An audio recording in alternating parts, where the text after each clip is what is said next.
Dalam tausiah pagi ini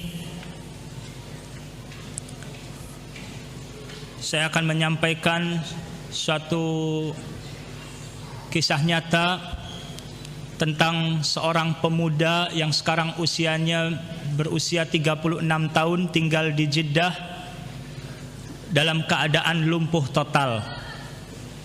Hanya kepalanya saja yang bisa bergerak, tapi dari leher ke bawah dalam keadaan lumpuh.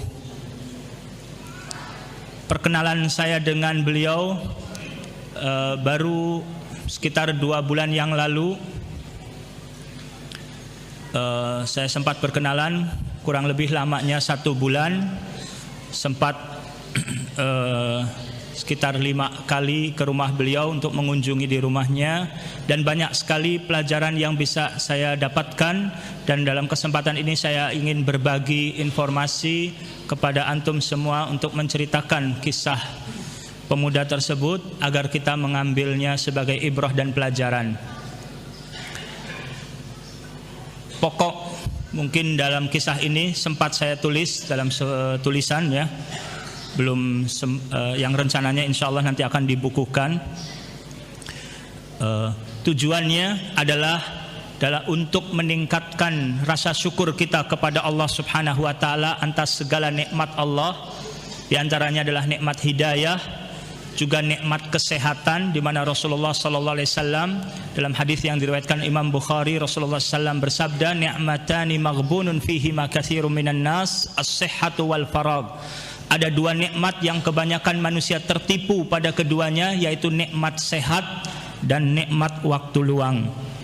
Tujuan yang kedua adalah juga untuk memantapkan kita agar kita lebih sabar dalam menghadapi kehidupan ini, sabar dalam menjalankan taat kepada Allah, sabar untuk meninggalkan kemaksiatan, dan sabar menghadapi musibah dan berbagai macam problem hidup.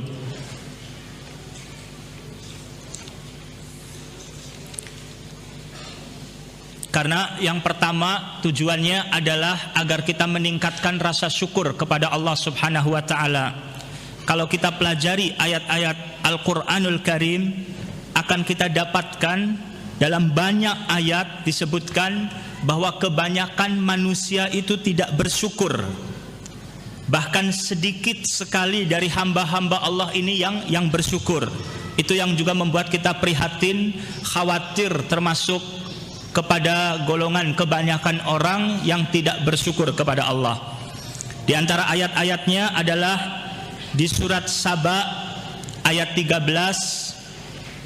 Di surat Saba ayat 13 Allah berfirman, "Wa qalilum min ibadiyasy syakur."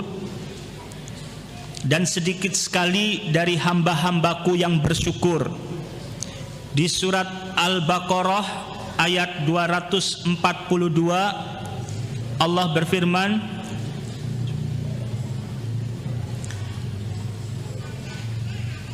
surat Al-Baqarah ayat 243, di bagian akhir ayat itu Allah berfirman, "Innallaha ladzu fadlin 'alan nasi walakinna aktsaran nasi la yashkurun." Sesungguhnya Allah memberikan karunia kepada manusia, tetapi kebanyakan manusia tidak bersyukur. Dan ayat-ayat yang semakna bisa dicatat, di antaranya di surat Yunus ayat 60, surat Yusuf ayat 38, surat An-Naml ayat 73, surat Al-Mu'min ayat 61, surat Al-Mu'minun ayat 78, surat As-Sajdah ayat 9, dan surat Al-Mulk ayat 23. Kebanyakan manusia tidak bersyukur, sedikit sekali dari manusia ini yang bersyukur. Kita berharap dan selalu berdoa kepada Allah agar kita termasuk dijadikannya sebagai orang-orang yang selalu bersyukur kepada Allah Subhanahu wa taala.